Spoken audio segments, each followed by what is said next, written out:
ಎಲ್ಲ ಭ್ರಷ್ಟಾಚಾರಿಗಳು ಬಿಜೆಪಿ ಸೇರ್ಬಿಟ್ಟು ಪಾವನ ಆಗಿದ್ದಾರೆ. ಸುಮ್ಮನೆ ಅವರ ಪಕ್ಷವನ್ನ ಮರುನಾಮಕರಣ ಮಾಡ್ಕೋಬೇಕು. ಭಾರತೀಯ ಜನತಾ ಪಕ್ಷ ಬಿಟ್ಟು ಭ್ರಷ್ಟ ಜನತಾ ಪಕ್ಷ ಅಂತ ಮಾಡ್ಕೋಬೇಕು.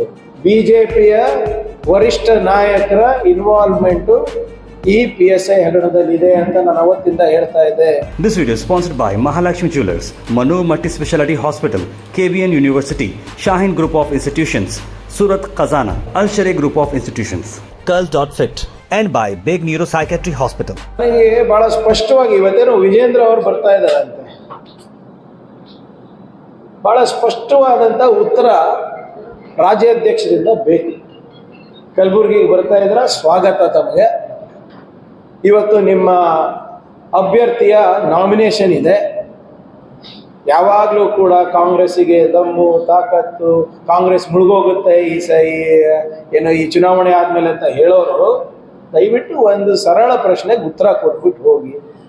ಅಷ್ಟೇನು ಅನಿವಾರ್ಯ ಇತ್ತು ನಿಮ್ಮ ಸಂಸದರಿಗೆ ಹೋಗಿ ಇಂಥ ವ್ಯಕ್ತಿಗಳ ಜೊತೆ ರಾಮನವಮಿ ಆಚರಣೆ ಮಾಡಲಿಕ್ಕೆ, ಮತ್ತೆ ಹೋಗಿ ಅವ್ರ ಮನೆಯಲ್ಲಿ ಅವ್ರ ಬೆಂಬಲ ಕೇಳಲಿಕ್ಕೆ? ನೀವೇ ತಾನೇ, ನಿಮ್ಮ ಪಕ್ಷದವ್ರು ತಾನೇ PSI ಸ್ಕ್ಯಾಮ್ ಎಲ್ಲ ನಮ್ಮ ಮೇಲೆ ಹಾಕಿರೋದು. ಇವತ್ತು ಅಧಿಕೃತ ಆಗಿದೆ ನೋಡಿ. It is very clear. ಬಹಳ ಸ್ಪಷ್ಟವಾಗಿ ಗೊತ್ತಾಗಿದೆ ಯಾಕೆ RD ಪಾಟೀಲ್ಗೆ ಹಿಂದಿನ ಸರ್ಕಾರ ಅರೆಸ್ಟ್ ಮಾಡಿಲ್ಲ. ಯಾಕಂದ್ರೆ ಇವರೇ ರಕ್ಷಣೆ ನೀಡ್ತಾ ಇದ್ರು, ಅವರಿಗೆ ಇವರೇ ಮಾಹಿತಿ ಕೊಡ್ತಾ ಇದ್ರು, ಇವರೇ ಅವರಿಗೆ ಸಂಭಾಳಿಸ್ತಾ ಇದ್ರು. ಇವ್ರ ಪಾಲ್ ಕೂಡ ಇದೆ. 100% ಬಿಜೆಪಿಯ ವರಿಷ್ಠ ನಾಯಕರ ಇನ್ವಾಲ್ವ್ಮೆಂಟ್ ಈ PSI ಹಗರಣದಲ್ಲಿದೆ ಅಂತ ನಾನು ಅವತ್ತಿಂದ ಹೇಳ್ತಾ ಇದ್ದೆ. ಈಗ ಪ್ರೂವ್ ಆಗಿದೆ ಅಲ್ಲ. ಹೋಗಿ ನೀವು ಅವ್ರ ಮನೇಲಿ ಕೂತಿದಾರಲ್ಲ, ಇದು ಯಾಕೆ ಕೂತಿದ್ದಾರೆ, ಏನು ಅನಿವಾರ್ಯ ಇತ್ತು ಅದ್ಬಿಟ್ಟು ಇವತ್ತು ವಿಜೇಂದ್ರ ಅವರು ಕಲಬುರಗಿಗೆ ಬಿಡೋದ್ಕಿಂತ ಮುಂಚೆ ಹೇಳಬೇಕು. ಮತ್ತು ನಮ್ಮ ಅಶೋಕಣ್ಣನಿಗೂ ನಾನು ಕೇಳ್ತಾ ಇದ್ದೀನಿ, ಅಶೋಕಣ್ಣ ನೀವು ಯಾವಾಗಲೂ ಕೂಡ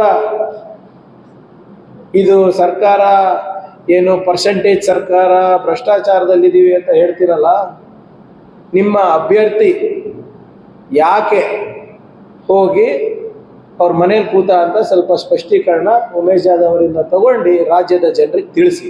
ಇದು ಕಲಬುರಗಿ ವಿಷಯ ಅಲ್ಲ.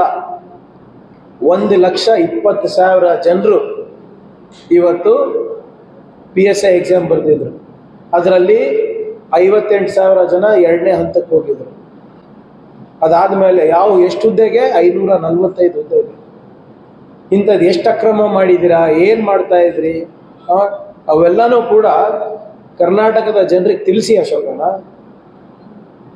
ಸುಮ್ಮನೆ ನೀವು ಇವಾಗ ಮತ್ತೇನೋ ಒಂದು ಭಾವನಾತ್ಮಕ ವಿಚಾರಗಳನ್ನು ಮಾತಾಡೋದು ಬಿಟ್ಟು ಬದುಕು ಕಟ್ಟುವ ವಿಚಾರಗಳ ಬಗ್ಗೆ ಮಾತಾಡಿ. ಅದಕ್ಕೆ ನಾವು ಉತ್ತರ ಕೊಡೋಕೆ ರೆಡಿ ಇದ್ದೀವಿ. ಆದರೆ ಇವತ್ತು ಭಾಳ ಸ್ಪಷ್ಟವಾಗಿ ಎದ್ದು ಕಾಣುತ್ತೆ ಯಾರಿಂದ ಮೋಸ ಆಗಿದೆ, ಆ ಮೋಸಗಾರರಿಂದ ಯಾರಿದ್ರು ಮತ್ತು ಯಾಕಿದ್ರು ಅಂತ. ಎಷ್ಟು ಕಮಿಷನ್ ತಿಂದಿದ್ದೀರಾ ನೀವು ನಮ್ಮ ಯುವಕರ ಭವಿಷ್ಯವನ್ನು ಹಾಳು ಮಾಡಲಿಕ್ಕೆ? ಉಮೇಶ್ ಜಾಧವ್ ಅವರೇ ನೀವು ಹೇಳಬೇಕು. ಯಾರ್ಯಾರಿಗೆ ಮಾಡಿಸಿದ್ದೀರಾ, ಹೇಗೆ ಮಾಡಿಸಿದ್ದೀರಾ ಅಂತೆಲ್ಲ ಹೇಳಬೇಕು.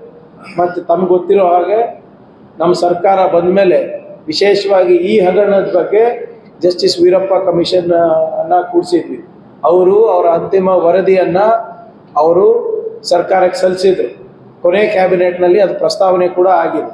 ಅದರಲ್ಲಿ ಭಾಳ ಸ್ಪಷ್ಟವಾಗಿ ಹೇಳ್ತಾ ಇದ್ದಾರೆ. ಅಂದರೆ ಸಮರಿ ಏನಂತ ಇದ್ರೆ, ಅಕ್ರಮ ಆಗಿದೆ, ಅದರಲ್ಲಿ ಇನ್ನೂ ಆಳವಾಗಿ ಇನ್ವೆಸ್ಟಿಗೇಷನ್ ಮಾಡಬೇಕು. ಭಾಳಷ್ಟು ಜನ ರಾಜಕಾರಣಿಗಳು ನನಗೆ ಇದ್ರ ಬಗ್ಗೆ ಮಾಹಿತಿ ಇದೆ ಅಂತ ಅವರು ಮಾಧ್ಯಮದಲ್ಲಿ ಮತ್ತು ಪಬ್ಲಿಕ್ನಲ್ಲಿ ಹೇಳಿದಾಗ ಅವರಿಗೂ ಕೂಡ ಕಮಿಷನ್ ಅವರು ನೋಟಿಸ್ ಕೊಟ್ಟು ನೀವು ಬಂದು ನಿಮ್ಮ ಹತ್ರ ಏನು ಮಾಹಿತಿ ಇದೆ ಅಂತ ಕೊಡಿ ಅಂತ ಕೇಳಿದಾಗ ನಿಮ್ಮ ಕುಮಾರಸ್ವಾಮಿ ಅವ್ರು ಇರ್ಬೋದು, ಅಶ್ವಥ್ ನಾರಾಯಣ ಅವ್ರು ಇರ್ಬೋದು, ಯತ್ನಾಳ್ ಅವ್ರು ಇರ್ಬೋದು, ದಡೆ ಸೂಗೂರ್ ಅವ್ರು ಇರ್ಬೋದು, ಇವರಿಗೆಲ್ಲರಿಗೂ ನೋಟಿಸ್ ಕೊಟ್ಟಿದ್ರು. ಆದರೆ ಕಮಿಷನ್ನಿಗೆ ನೋಟಿಸ್ ಕೊಡೋದು ಅಷ್ಟೇ ಇರ್ತದೆ. ಅವ್ರೇನಾದರೂ ಲಾಯರಿಗೆ ಕಳಿದ್ರೆ ಅಥವಾ ಡಿಕ್ಲೈನ್ ಮಾಡಿದ್ರೆ ಅವರಿಗೆ ಒತ್ತಾಯ ಮಾಡಲಿಕ್ಕಾಗಲ್ಲ. ಅದಕ್ಕೆ ಅದನ್ನು ಕ್ರಿಮಿನಲ್ ಇನ್ವೆಸ್ಟಿಗೇಷನ್, ಫರ್ದರ್ ಇನ್ವೆಸ್ಟಿಗೇಷನ್ ಮಾಡಬೇಕು ಅಂತ ಅವ್ರ ರಿಪೋರ್ಟ್ನ ಕೂಡ ಕೊಟ್ಟಿದ್ದಾರೆ ಅವರು. ಸೊ ಆದ್ದರಿಂದ ಇದನ್ನು ನಾವು ಚುನಾವಣೆ ಆದ ನಂತರ ಈ ಎಲ್ಲ ಆ್ಯಂಗಲನ್ನು ನೋಡಿ, ಮತ್ತು ಈ ಹೊಸ ಆ್ಯಂಗಲ್ ಏನು ಬಂದಿದೆ ನಮ್ಮ ಕಲಬುರಗಿ ಚಿಂಚೋಳಿ ಸಂಸದರು, ಅದನ್ನು ಕೂಡ ನಾವು ತನಿಖೆ ಮಾಡಿಸ್ತೀವಿ. ಹಿಂದಿನ ಸರ್ಕಾರದಲ್ಲಿ BJP ಅವರೇ ಈ ದಂಧೆನಲ್ಲಿ ಮುಳುಗಿದ್ರು. ಪೇಪರ್ ಲೀಕ್ ಆಗಿರಬಹುದು, ಎಕ್ಸಾಮ್ನಲ್ಲಿ ಅಕ್ರಮ ನಡೀತಾ ಇರ್ಬೋದು, ಇವೆಲ್ಲನೂ ಕೂಡ ಬಹಳ ಸಾಮಾನ್ಯ ಆಗಿತ್ತು. ನಿಮ್ಗೆ ನೆನಪಿದ್ರೆ ಕಳೆದ ಸರ್ಕಾರದಲ್ಲಿ AE exam, JE exam, KPCL, KPTCL, ನಿಮ್ಮ ಅಸಿಸ್ಟೆಂಟ್ ಪ್ರೊಫೆಸರ್ಸು ಮತ್ತು ನಿಮ್ಮ PSI ಹಗರಣ, ಇವೆಲ್ಲನೂ ಕೂಡ ಪರೀಕ್ಷಾ ಅಕ್ರಮಗಳ ನಡೆದಂಥ ಘಟನೆಗಳು ಇದು. ಅದಕ್ಕೋಸ್ಕರನೇ ನಮ್ಮ ಸರ್ಕಾರ ಬಂದ ಮೇಲೆ ನಾವು ಹಿಂದೆ ನಮ್ಮ ವಿರೋಧ ಪಕ್ಷದಲ್ಲಿದ್ದಾಗ ನಾವೇನು ಹೇಳಿದ್ವಿ, ನಾವು ಒಂದು ಬಿಲ್ಲನ್ನು ನಾವು ತರ್ತೀವಿ, ಪರೀಕ್ಷೆಗಳಲ್ಲಿ ಅಕ್ರಮವನ್ನು ತಡೆ ಹಿಡಿಲಿಕ್ಕೆ ನಾವು ಬಿಲ್ಲನ್ನು ತರ್ತೀವಿ ಅಂತ ನಾವು ನುಡ್ದಂಗೆ ನಡೆದಿದ್ವಿ. ನಮ್ಮನ್ನು ನೋಡಿ ನಮ್ಮ ಬಿಲ್ಗಳನ್ನು ತಡೆ ಹಿಡಿದು ಗವರ್ನರ್ ಮುಖಾಂತರ ಮೋದಿ ಸರ್ಕಾರ ಇವತ್ತು ಪರೀಕ್ಷೆ ಅಕ್ರಮಗಳನ್ನು ತಡೆ ಹಿಡಿಲಿಕ್ಕೆ ಒಂದು ಬಿಲ್ ಪಾಸ್ ಮಾಡಿದ್ರು. ತಾವು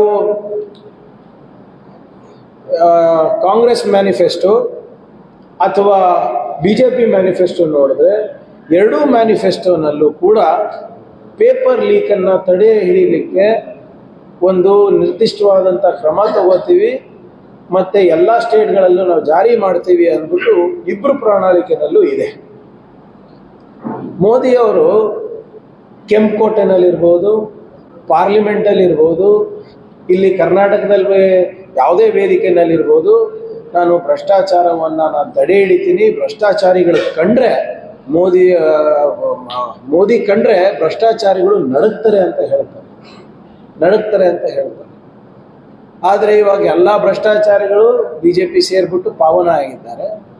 ಮತ್ತು ಇಲ್ಲಿ ಕೂಡ ಕರ್ನಾಟಕದಲ್ಲಿ ಕೂಡ BJPಯವರು ಮತ್ತು ಭ್ರಷ್ಟರ ನಂಟು ನಿನ್ನೆ ಸಾಬೀತಾಗಿದೆ. ಇವತ್ತು BJPಯವರು ಸುಮ್ಮನೆ ಅವರ ಪಕ್ಷವನ್ನು ಮರುನಾಮಕರಣ ಮಾಡ್ಕೋಬೇಕು, ಭಾರತೀಯ ಜನತಾ ಪಕ್ಷ ಬಿಟ್ಟು ಭ್ರಷ್ಟ ಜನತಾ ಪಕ್ಷ ಅಂತ ಮಾಡ್ಕೋಬೇಕು. ನಿನ್ನೆ ನಮ್ಮ ಕಲಬುರಗಿನಲ್ಲಿ ನಮ್ಮ ಚಿಂಚೋಳಿ ಸಂಸದರು ಉಮೇಶ್ ಜಾಧವ್ ಅವರು ಮತವನ್ನು ಪಡೀಲಿಕ್ಕೆ, ಬೆಂಬಲವನ್ನು ಕೇಳಲಿಕ್ಕೆ, ಈ ಚುನಾವಣೆ ಕೇಳಲಿಕ್ಕೆ ಹತಾಶರಾಗಿದ್ದಾರೋ ಅಥವಾ ಅವರೆಲ್ಲರೂ ಮುಂಚೆಯಿಂದಾನು ಅವ್ರದ್ದು ಜುಗಲ್ಬಂದಿ ಇತ್ತೋ ಗೊತ್ತಿಲ್ಲ. ಓಟ್ ಎಲ್ಲಿನಾನ ಬರಲಿ, ಹೆಂಗನ ಬರಲಿ, ಒಟ್ಟು ನಾನು ಗೆಲ್ಲಬೇಕು ಅಂದ್ಬಿಟ್ಟು ಇವತ್ತು ಉಮೇಶ್ ಜಾಧವ್ ಅವರು ಹೋಗಿ RD ಪಾಟೀಲ್ ಅವರ ಬೆಂಬಲವನ್ನು ಅವ್ರ ಮನೆಗೆ ಹೋಗಿ ಕೇಳಿದ್ದಾರೆ ಅಫಜಲ್ಪುರಲ್ಲಿ. ಆ ವ್ಯಕ್ತಿ ಜೈಲಿನಲ್ಲಿದ್ದಾರೆ. ಜೈಲಿನಲ್ಲಿ ಯಾಕಿದ್ದಾರೆ ಅಂದರೆ, ಲಕ್ಷಾಂತರ ಯುವಕರಿಗೆ ಮೋಸ ಮಾಡಿ ಈ PSI ಹಗರಣದಲ್ಲಿ ಸಿಕ್ಕಿಬಿದ್ದು ಮತ್ತೆ ಮರುಪರೀಕ್ಷೆಯಲ್ಲೂ ಕೂಡ ಏನೋ ಒಂದು ಅಕ್ರಮವನ್ನು ಪ್ರಯತ್ನ ಮಾಡಿ ಅದರಲ್ಲೂ ಸಿಕ್ಕಿಬಿದ್ದು ಇವಾಗ ಜೈಲಿನಲ್ಲಿದ್ದಾರೆ. ಅಂಥ ವ್ಯಕ್ತಿ ಹತ್ರ ಹೋಗಿ ನಿಮಗೆ BJPಯವರು ಅಧಿಕೃತವಾಗಿ ಬೆಂಬಲ ಕೇಳ್ತಾರೆ ಅಂದರೆ ಬಹಳ ಸ್ಪಷ್ಟವಾಗಿ ಎದ್ದು ಕಾಣುತ್ತೆ ನಿಮ್ಮಿಬ್ಬರದು ನೆಂಟಿದೆ. BJP has and is colluding with corrupt people who have ensured the PSI scam. ಎಷ್ಟು ಜೀವನವನ್ನು ಹಾಳು ಮಾಡಿರುವಂಥ ವ್ಯಕ್ತಿ ಮನೆಗೆ ಹೋಗ್ಬಿಟ್ಟು ನಾಚಿಕೆ ಇರಲಾರದೆ ಭರ್ಜರಿ ಭೋಜನ ತಿಂದು ಬಂದಿದ್ದೀರಲ್ಲ, ಜನ ನಿಮ್ಗೆ ಕ್ಷಮೆ ಮಾಡ್ತಾರ? ಯಾವ ವ್ಯಕ್ತಿಯಿಂದ ಇವತ್ತು 114 ಜನ ಅರೆಸ್ಟ್ ಆಗಿದ್ದಾರೆ, 54 ಜನ ಕಲಬುರಗಿಯಿಂದ ಅರೆಸ್ಟ್ ಆಗಿದ್ದಾರೆ, 54 ಜನ ಸ್ಟೂಡೆಂಟ್ಸ್ ಇದ್ದಾರೆ. ಸ್ಟೂಡೆಂಟ್ಸು ಯಾರು? ಈ ಸ್ಟೂಡೆಂಟ್ಸು ಶ್ರೀಮಂತರ ಮಕ್ಕಳಲ್ಲ, ಬಡವ್ರ ಮಕ್ಕಳು. ಅದರಲ್ಲಿ 24 ಜನ ಕಲಬುರಗಿಯಿಂದ ಇದ್ದಾರೆ. ಉಮೇಶ್ ಜಾಧವ್ ಅವರೇ, ನಿಮ್ಗೇನಾದರೂ ಸ್ವಲ್ಪನ ಕಾಮನ್ ಸೆನ್ಸ್ ಇದೆಯಾ? ಸ್ವಲ್ಪನ ಜವಾಬ್ದಾರಿ ಇದೆಯಾ? Are you a responsible member of parliament? 114 ಜನರು ಅರೆಸ್ಟ್ ಆಗಿದ್ದಾರೆ. 54 ಜನ ಸ್ಟೂಡೆಂಟ್ಸ್ ರೀ, the people who have return the exam, PSI aspirants ಅವರೆಲ್ಲರೂ. ಅಂಥವ್ರು ಅರೆಸ್ಟ್ ಆಗಿದ್ದಾರೆ. 25 ಜನ ಕಲಬುರಗಿನಲ್ಲೇ ಇದ್ದಾರೆ, ಫ್ರಮ್ ಯುವರ್ ಓನ್ ಕಾನ್ಸ್ಟಿಟ್ಯೂಯೆನ್ಸಿ. ಇನ್ನ ಇದ್ರ ಆಳ ಅಗಲ ಎಷ್ಟಿದೆ ಅಂತ ಇನ್ನ ಗೊತ್ತಾಗ್ತಾ ಇಲ್ಲ. ಜಸ್ಟಿಸ್ ವೀರಪ್ಪ ಕಮಿಷನ್ ಅವ್ರ ರಿಪೋರ್ಟ್ ಮೊನ್ನೆ ಸಬ್ಮಿಟ್ ಆಗಿದೆ. ನೀವು ಹೋಗಿ ಹೌದಪ್ಪ ಹಿಂಗೆ ಎಲ್ಲೋ ಒಂದು ಏರಿಯಾನಲ್ಲಿ ಕ್ಯಾನ್ವಾಸ್ ಮಾಡ್ತಾ ಇದ್ರಿ, ಅವ್ರ ಮನೆ ಆಕಸ್ಮಿಕವಾಗಿ ಬಂತು, ಅಲ್ಲೂ ಸುಮ್ಮನೆ ಗೊತ್ತಿರಲಾರ್ದೆ ನೀವು ಕೊಟ್ಟಿದ್ದೀರಾ ಅಂದ್ರೆ ಅರ್ಥ ಮಾಡ್ಕೋಬಹುದು. ಇಲ್ಲಪ್ಪ ಸುಮ್ಮನೆ ಹೋಗ್ತಾ ಇದೆ, ಅವ್ರ ಮನೆ ಎಲ್ಲಿದೆ ಅಂತ ಗೊತ್ತಿಲ್ಲ, ಪ್ಯಾಂಪ್ಲೆಟ್ ಕೊಟ್ಟು ಹೋಗ್ಬಿಟ್ಟು ಅಲ್ಲಿ 7 ಕೋರ್ಸ್ ಮೀಲನ್ನು ತಿಂದು ಬರ್ತಿರಲ್ಲ, ನಿಮ್ಗೆ ನಾಚಿಕೆ ಬರಲ್ವಾ? ಲಕ್ಷಾಂತರ ಯುವಕರು, ಬಡವರು ಇವತ್ತು ಜಮೀನನ್ನು ಮಾರಿ ಅವ್ರ ತಾಯಿಯವರ, ತಂಗಿಯವರ, ಅಕ್ಕವರ ಒಡವೆ, ಹೆಂಡತಿಯವರ ಒಡವೆ ಅಡಕ್ಕಿಟ್ಟು ಅವರು ಎಕ್ಸಾಮ್ ಬರೀತಿದ್ದಾರೆ. ಅಂಥವ್ರ ಮನೆಗೆ ಹೋಗಿ ಬರ್ತೀರಲ್ರಿ, ಅಂಥವ್ರಿಗೆ ಮೋಸ ಮಾಡ್ದಂಥವ್ರ ಮನೆಗೆ ಹೋಗಿ ಬರ್ತೀರಲ್ರಿ. ನಿನ್ನೆ ರಾಮನವಮಿ ಹಬ್ಬ ಇತ್ತು. ರಾಮನವಮಿ ಹಬ್ಬ ಯಾರ ಜೊತೆ ಇವ್ರು ಆಚರಣೆ ಮಾಡಿದ್ರು? ಉಮೇಶ್ ಜಾಧವ್ ಅವರು. ಇದು ನಾವು ಹೇಳ್ತಾ ಇಲ್ಲ, ಅವರೇ ಅವರ ಸಾಮಾಜಿಕ ಜಾಲತಾಣದಲ್ಲಿ ಪೋಸ್ಟ್ ಮಾಡಿರೋದು. ರಾಮನವಮಿ ಆಚರಣೆ ಕಲಬುರಗಿನಲ್ಲಿ ಮುಗಿಲ್ಮುಟ್ಟಿದೆ. ಮುಗಿಲ್ ಏನಕ್ಕೆ ಮುಟ್ಟಿದೆ? ಆರ್ ಡಿ ಪಾಟೀಲ್ ಮನೆಗೆ ಹೋಗಿದ್ದು, ದಿವ್ಯಾ ಹಾಗರ್ಗೆ ಅವ್ರ ಪಕ್ಕದಲ್ಲಿ ಇದ್ದಿದ್ದು. She is out on bale.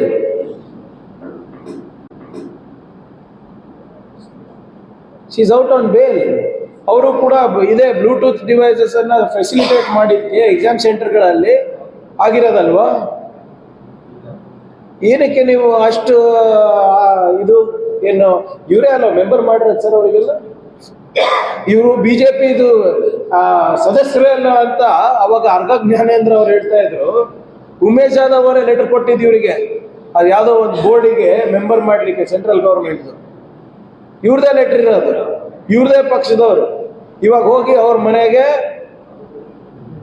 ಭೋಜನ ಮಾಡ್ಕೊಂಡು ಬರ್ತಾರೆ, ರಾಮನವಮಿ ಸೆಲೆಬ್ರೇಷನ್ ಮಾಡ್ತಾರೆ. ಇದಕ್ಕೇನು ಹೇಳ್ತಾರೆ? ಇವಾಗ ಅರ್ಗ ಜ್ಞಾನೇಂದ್ರ ಅವರು ಪಾಪ ಆರ್ ಡಿ ಪಾಟೀಲ್ ಹೆಸರು ಬಂದಾಗೆಲ್ಲ ನನಗೆ ನೆನೆಸ್ತಾರೆ. ಏನು ನನಗೆ ನನ್ನ ಬೀಗನೋ ನೆಂಟ ಇದ್ದಂಗೆ. ಅರ್ಗ ಜ್ಞಾನೇಂದ್ರ ಅವರೇ ಇವಾಗೇನು ಹೇಳ್ತೀರಾ? ಶಿವಮೊಗ್ಗದಲ್ಲಿ ಇದ್ರೆ ನೀವು ಈ ಪ್ರಶ್ನೆಯಿಂದ ಜಾರ್ಕೊಳಕ್ಕಾಗಲ್ಲ. ಮೋಸ್ಟ್ ಇನ್ಕೇಪಬಲ್ ಹೋಮ್ ಮಿನಿಸ್ಟರ್ ಅಂತ ನಿಮಗೆ ಅವಾಗಲೇ ಹೇಳಿದ್ವಿ ನಾವು ಕಾಂಗ್ರೆಸ್ನವರು. ಎಲ್ಲ ಈ ISL ಯಾವುದು ನಿಮ್ಮ ಭಯೋತ್ಪಾದನೆ ಚಟುವಟಿಕೆಗಳಿಗೆ ಟ್ರೈನಿಂಗ್ ಸಿಗ್ತಾ ಇದ್ದಿದ್ದೆ ತೀರ್ಥಹಳ್ಳಿನಲ್ಲಿ. ಕುಕ್ಕರ್ ಬ್ಲಾಸ್ಟ್ ಇರ್ಬೋದು, ಕೆಫೆ ರಾಮೇಶ್ವರಂ ಇರ್ಬೋದು, ತೀರ್ಥಹಳ್ಳಿನಲ್ಲೇ ಸಿಗ್ತಾ ಇರೋದು. ನೀವೇ ತಾನೇ ಹೋಮ್ ಮಿನಿಸ್ಟರ್ ಇದ್ರಿ. ಇವೆಲ್ಲ ರಾತ್ರೋರಾತ್ರಿ ಆಗಲ್ಲ ತಾನೆ. ಯಾವುದಾದ್ರೂ ಒಂದು ಸಂಘಟನೆ ಬಂದು ಅಲ್ಲಿ ಟ್ರೈನಿಂಗ್ ಕೊಡ್ಬೇಕಂದ್ರೆ 5-6 ತಿಂಗಳಲ್ಲಿ ಆಗೋದಿಲ್ಲ. ಅಟ್ಲೀಸ್ಟ್ ಮಿನಿಮಮ್ 1-2 ವರ್ಷ ಅವರಿಗೆ ಎಲ್ಲ ಸಿದ್ಧತೆ ಮಾಡ್ಬೇಕಲ್ಲ. ತೀರ್ಥಹಳ್ಳಿನಲ್ಲೇ ಯಾಕೆಲ್ಲ ಆಗ್ತಾ ಇದೆ? ಅರ್ಗ ಜ್ಞಾನೇಂದ್ರ ಅವರು ತಾವೇ 10 ತಿಂಗಳಿದೆ, ತಾವೇ ಹೋಮ್ ಮಿನಿಸ್ಟರ್ ಇದ್ರಿ. ಇವಾಗ ಏನಂತೀರಾ? PSI ಹಗರಣ ಅಂದ್ರೆ ಪ್ರಿಯಾಂಕರ್ಗೆ ಅಂದ್ರಲ್ಲ, ಇವಾಗ ಏನಂತೀರಾ ಸರ್? ತಮ್ಗೆ ನೆನಪಿದ್ರೆ ಇದೇ ಅರ್ಗ ಜ್ಞಾನೇಂದ್ರ ಅವರು ಇವರು ನಿಮ್ಮ ಯಾರು ಬೇಲ್ ಮೇಲೆ ಇದಾರಲ್ಲ, ಅವ್ರ ಮನೆಗೆ ಹೋಗಿ ದ್ರಾಕ್ಷಿ ಗೋಡಂಬಿ ತಿಂದು ಬಂದಿದ್ರು. ಈಗ ಉಮೇಶ್ ಜಾಧವ್ ಅವರು ಹೋಗಿ ಊಟ ಮಾಡ್ತಾರೆ. This video is sponsored by Mahalakshmi Jewelers, Manu Multi-Speciality Hospital, KBN University, Shahin Group of Institutions, Surat Khazana, Al Sharia Group of Institutions, Curl.fit, and by Big Neuropsychiatry Hospital.